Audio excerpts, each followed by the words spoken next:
Bendiciones, amados hermanos, estamos acá en su programa Tiempos de Familia, que les saluda el pastor Ronald Durán, junto con el evangelista John Durán. Estamos en un nuevo programa, recuerde, de su iglesia, Tu Enlace Familiar, principios que cambian tu vida. Hoy día queremos compartir una palabra de parte del Señor para su vida, para su corazón, para su matrimonio, y esta palabra se llama las casas. Y vamos a hablar acerca de qué tipo de casas son las que muchas veces visitan nuestros hogares y en qué tipo de casas estamos nosotros reunidos. Nuestra iglesia es Tu Enlace Familiar y estamos enfocados a poder bendecir familias, bendecir hogares, bendecir matrimonios. Así que sepa usted que Dios quiere bendecir su hogar. Le deseo muchas bendiciones y que esté atento a este programa que será de mucha bendición para usted.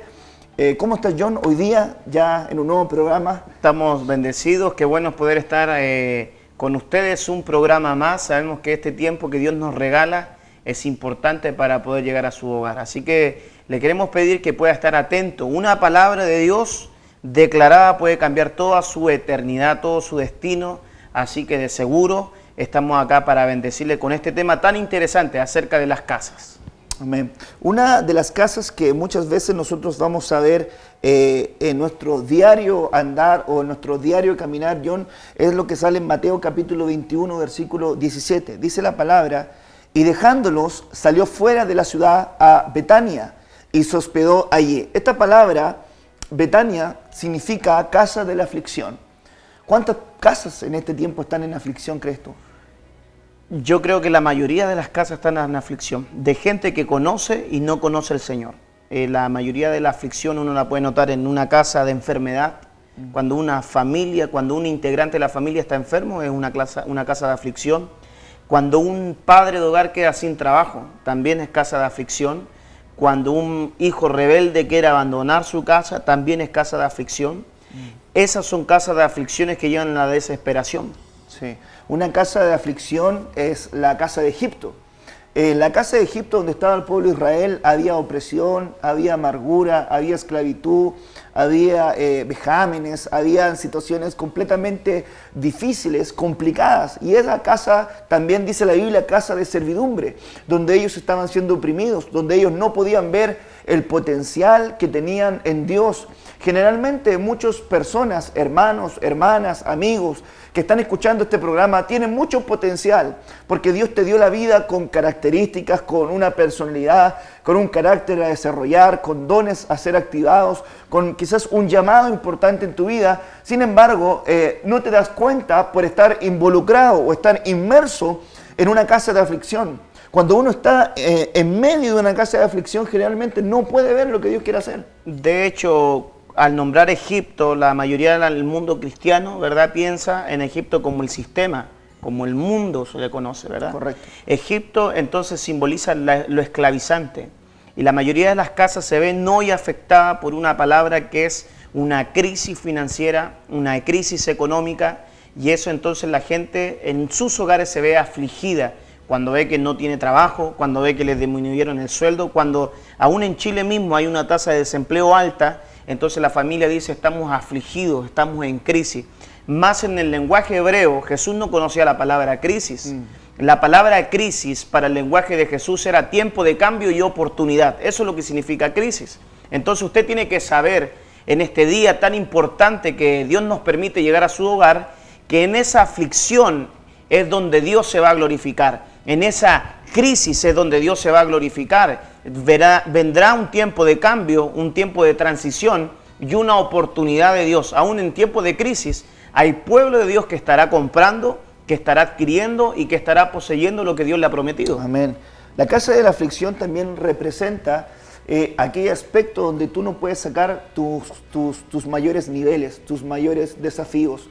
Israel tenía todo el potencial, tenía toda la capacidad, tenía toda la energía, tenía toda la palabra de Dios. Sin embargo, no fue capaz de poder entregar su mayor desarrollo porque no lograron ver qué es lo que Dios tenía en ellos. A lo mejor usted tiene mucho potencial y tiene muchas cosas que están en su corazón, pero si está en una casa de aflicción, le recordamos que Jesús dijo, en el mundo tendréis aflicción, pero confiad, yo he vencido al mundo. Cristo venció el mundo. Y si usted se aferra de la fe de Cristo, su casa no estará más en aflicción, sino que será libre de la aflicción, será libre de la miseria, será libre del problema, será libre de aquella situación que tanto le congoja. Si su casa se ha transformado en este último tiempo casa de aflicción, de amargura, de llanto, de tristeza, le invitamos a que esa casa sea transformada por la mano del Señor y verá que va a ser libre de la aflicción y aún la opresión, la esclavitud, la servidumbre va a sacar lo mejor de ti, porque la Biblia dice que cuando oprimían a los israelitas, cuanto más se multiplicaban y cuanto más se fortalecían. Así que la aflicción también trae un diseño, te impulsa a ser mejor, a llegar a mayores niveles y a mayores estándares. Otra casa también que es importante, lo que sale en el libro de Josué, en el capítulo 2.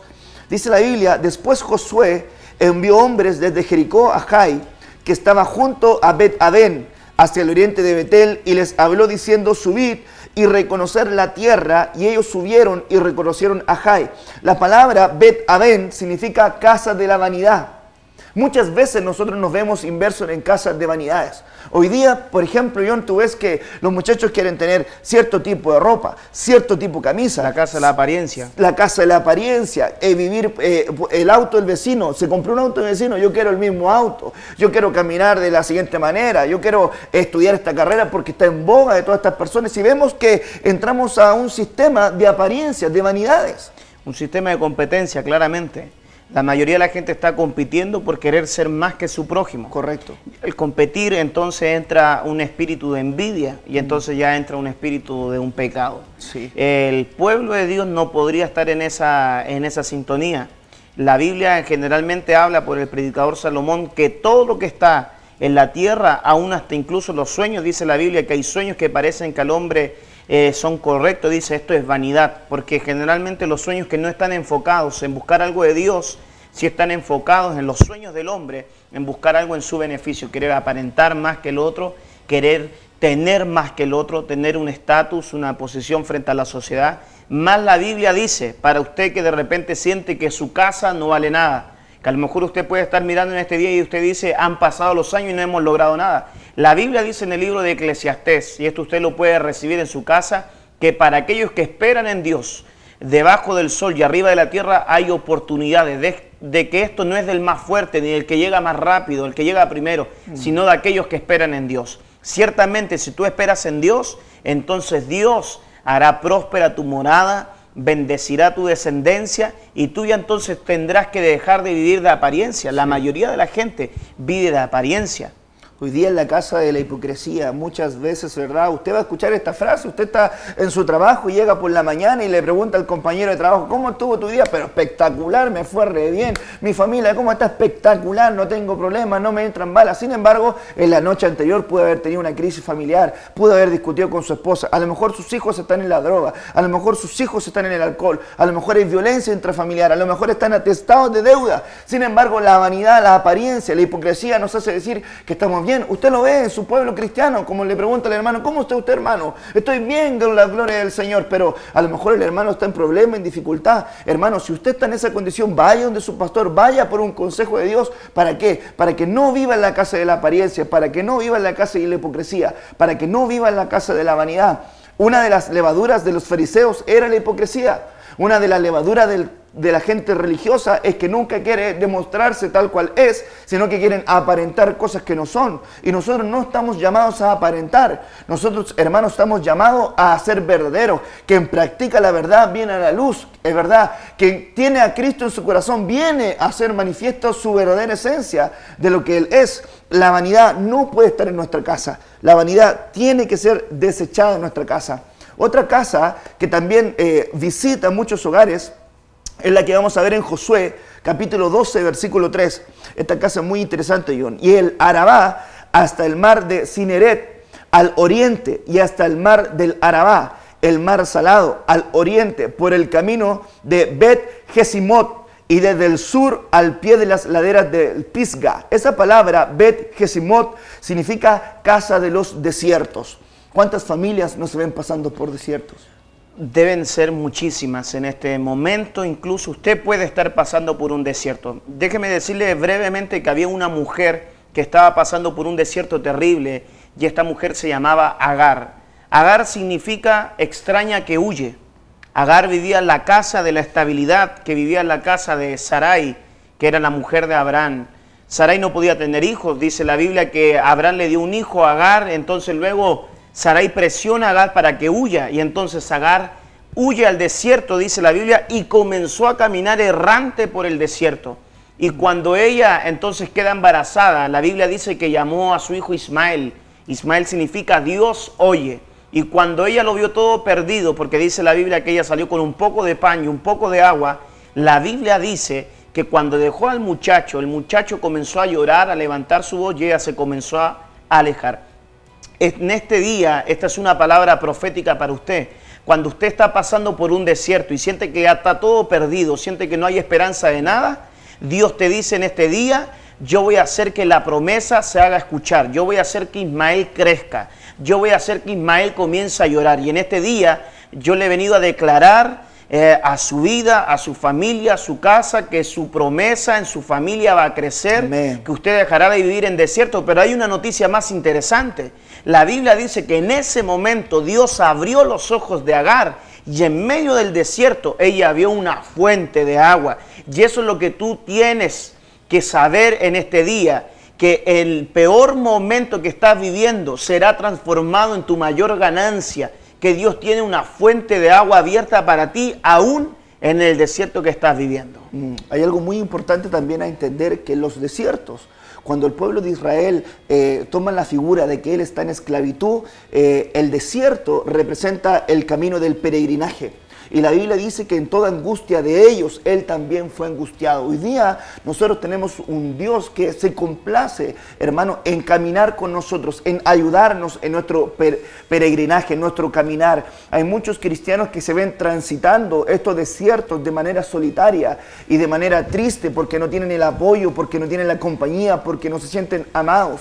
Sin embargo, cuando tú estás en Egipto, que representa el sistema de opresión, de esclavitud, y el Señor te saca para llevarte a la tierra prometida, Él permite que vayas por ese desierto. Sin embargo, Él promete que en ese desierto Él va a ser tu ayudador, Él va a ser tu compañero, Él va a ser tu guía. Cuando tú tengas hambre, Él va a traer codornices. Cuando tú quieras comer pan, Él hará caer maná del cielo. Cuando tú tengas sed, Él sacará agua de la roca. Cuando tú te veas en la oscuridad, Él pondrá una columna de fuego delante de ti. Cuando tú te veas descubierto, Él pondrá una nube de cobertura. Y cuando tú te encuentres frente al mar, donde no hay posibilidades para que tú puedas encontrar la victoria, Él abrirá el mar delante de ti. Y hay una buena promesa de parte del Señor en ese pasaje. Los desiertos, Dios no va a permitir que tu calzado se desgaste, que tu vestidura se desgaste, sino que Él guardará de tu vida, de tus hijos, hermano. Y donde caen algunos, no será el lugar donde se caerán aquellos santos hijos del Señor, sino que la generación que crea la palabra, la generación que crea el plan de Dios, la generación que cree al desafío de Dios, se va a levantar en medio del desierto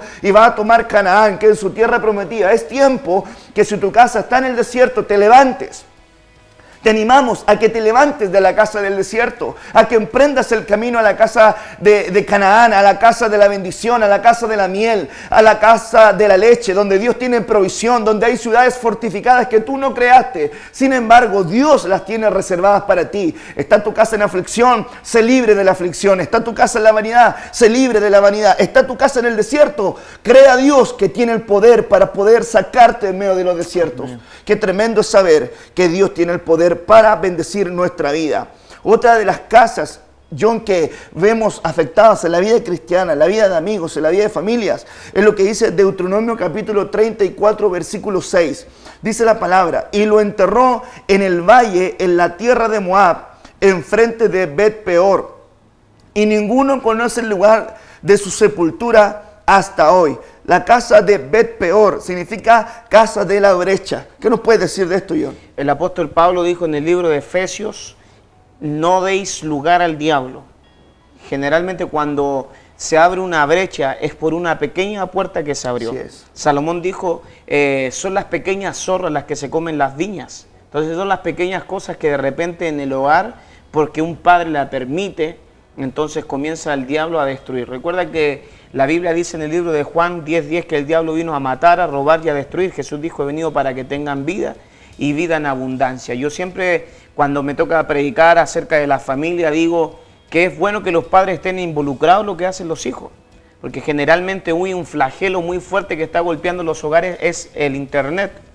Entonces el padre puede estar tranquilo con la mamá en la casa, relajado, y en la habitación no sabe si el hijo está conversando con qué persona, si el hijo estará viendo pornografía, si el hijo estará bajando una información de la web que no tiene idea los padres, y por esa brecha es donde Satanás entra. Entonces Satanás comienza a operar de una manera silenciosa, y cuando ya entonces viene la gente o la familia a darse cuenta, ya el hijo está completamente destruido. Muy importante entender que esta casa de la brecha es una de las casas que muchas veces se ve afectada. Las personas que generalmente tienen problemas de distinta índole, en algún momento han abierto puertas al diablo. La Biblia dice que no debemos darle lugar al diablo para que él no pueda entrar en nuestra morada. Recuerda usted que en la antigüedad, cuando conquistaban ciudades, el primer efecto de un ataque inminente es que esta ciudad debería ser sitiada. Y muchos lugares eran sitiados hasta que una brecha en el muro se abría por la cual podían entrar tus enemigos. Que tu casa no tenga brechas. Sé un reparador de portillos, sé un hombre que repara las murallas, que repara las puertas, que repara las ventanas, que toda tu casa esté guardada por la palabra, que esté guardada por la oración, que esté guardada por el Espíritu Santo de Dios, que en tu casa esté rociada la sangre de Cristo, para que así no haya brecha abierta, no haya puerta abierta por donde pueda entrar la destrucción, por donde pueda entrar la amargura, por donde pueda entrar la tristeza, la desesperanza, por donde no entre el adulterio, la infidelidad, por donde no entre la amargura, sino que esa puerta puede estar cerrada. Es tiempo de abrir la puerta para el Señor y cerrar la puerta para el enemigo. Otra de las casas que también vamos a compartir hoy día es la casa que sale en Josué, capítulo 15, verso 27. Esta palabra se llama Bet Pelet y significa casa del escape. ¿Cuántas veces nos hemos escuchado casos de gente que al primer problema quieren arrancar, dejar su casa, dejar su familia, dejar a sus hijos, dejar su matrimonio? Esto no funcionó, portazo, gritería, maledicencia, malas palabras. Caemos en un estado de maldad y lo primero que se viene a la mente, huyamos, escapemos, alejémonos de esta situación, pensando que el huir trae la solución al problema. Es como Agar, hace unos minutos estábamos hablando de esa mujer, ella huyó sin que la sacaran. La mayoría de la gente quiere escapar de su realidad sin enfrentar su realidad. Y el verdadero creyente es quien es capaz de enfrentar su realidad. Y en medio de su realidad, el que se hace fuerte en él es Dios. El que se hace fuerte en él es Dios. La Biblia dice en el libro de Job, que en el capítulo 3, verso 25, los miedos que yo tengo, eso es lo que me acontece. Correcto. Lo que yo temo, eso es lo que a mí me sobreviene. Cuando una persona está arrancando de algo, es por un temor. Sí. Es porque está huyendo de algo, es porque tiene miedo a enfrentar una circunstancia, es porque tiene miedo a enfrentar una realidad. Más cuando tú te paras en fe, te paras creyéndole a Dios, tú puedes enfrentar toda circunstancia y Dios te saca en victoria. La Biblia habla acerca de que Jesús un día enseñaba y Él dijo que tu fe tiene que ser como un grano de mostaza. Es interesante porque Jesús no estaba hablando acerca de la mostaza, Jesús estaba hablando del potencial que tenía la fe en ese grano de mostaza. Y le dijo, dile al monte que huya al problema y este se va a arrancar. Generalmente la persona que huye de la casa es porque en su casa hay un problema. Ese monte Jesús lo estaba simbolizando como un problema.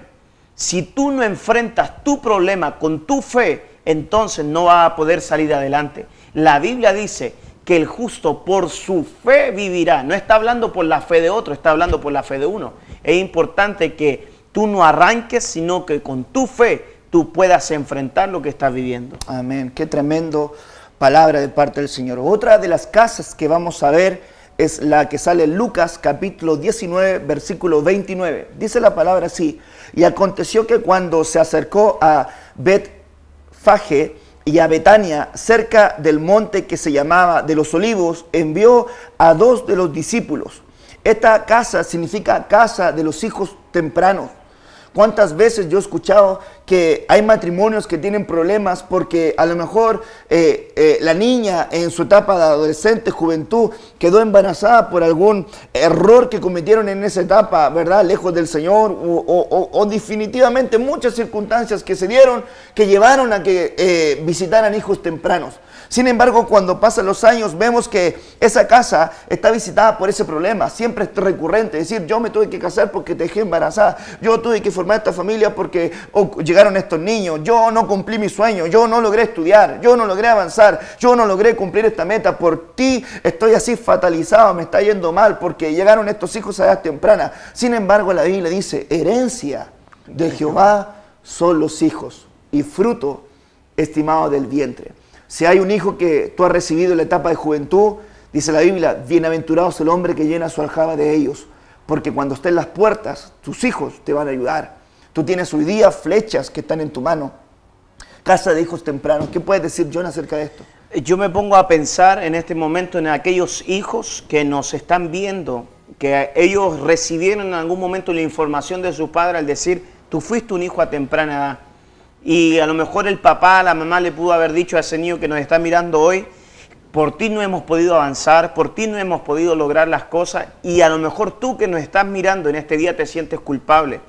Pero en el nombre de Jesús hoy día decretamos que todo yugo de esclavitud que ha querido entorpecer tu andar, que te ha sacado del propósito de Dios, al pensar que tú fuiste no planeado por Dios, déjame decirte en este día que tú fuiste planeado por Dios. Amén. Que Dios te tiene acá en este lugar con un plan, con un propósito, y que tu vida para Dios es valiosa. Por lo tanto, deja de sentirte culpable por algo que tú no hiciste.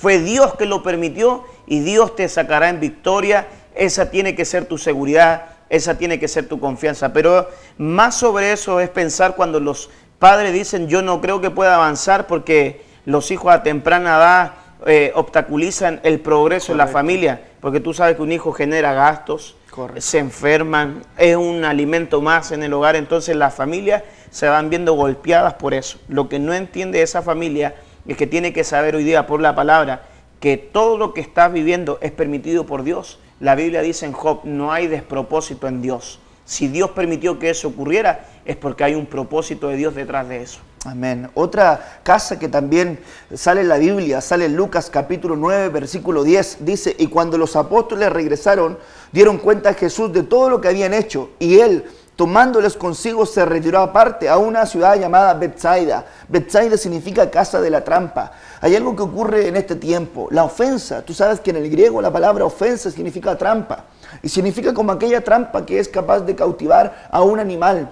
Muchas veces nosotros nos vemos ofendidos, nos vemos golpeados, nos vemos heridos, nos vemos afectados por algún comentario, por alguna palabra, por alguna acción, por alguna mirada, por alguna actitud de alguien. Y hermanos, caemos en un estado de ofensa. Y la ofensa lo único que quiere hacer, viene a ser como una trampa, donde la trampa entra en nuestra casa y no nos permite salir adelante, no nos permite avanzar, y nos sentimos ofendidos, y nos sentimos dañados, y nos sentimos esclavos de estas cosas, y no podemos ser libres. Si hay una trampa en tu casa, si tú te has visto ofendido, de la manera que el Señor Jesús te perdonó a ti, perdona a los que te han ofendido. La Biblia te manda, bendice a aquel que te maldice, ora por aquel que te calumnia. Si tu enemigo te pide pan, dale de comer. Si te pide que le acompañes una milla, acompáñale dos. No te olvides que Dios tiene la capacidad de librarte de toda ofensa. Una de las casas, y para ir ya terminando este tema tan hermoso, sale en Josué capítulo 16, verso 25. Y aconteció que cuando sintieron alegría en su corazón, dijeron, llamad a Sansón para que nos divierta. Y llamaron a Sansón de la cárcel. Esa palabra cárcel significa Bayit Akar, que significa casa de las ataduras. Hay mucha gente que se encuentra atada y es tiempo de ser libre de las ataduras. Recuerde que este es su programa, Tiempos de Familia. Les bendecimos. Visite nuestro sitio web www.tuenlacefamiliar.cl en la comuna de la Florida. El pastor Ronald les bendice, se despide. John. Bendecimos su vida, esperamos que esta palabra haya sido de edificación, entre a un nuevo tiempo en Dios, que Dios te bendiga, deseamos las más ricas bendiciones de Dios sobre ti.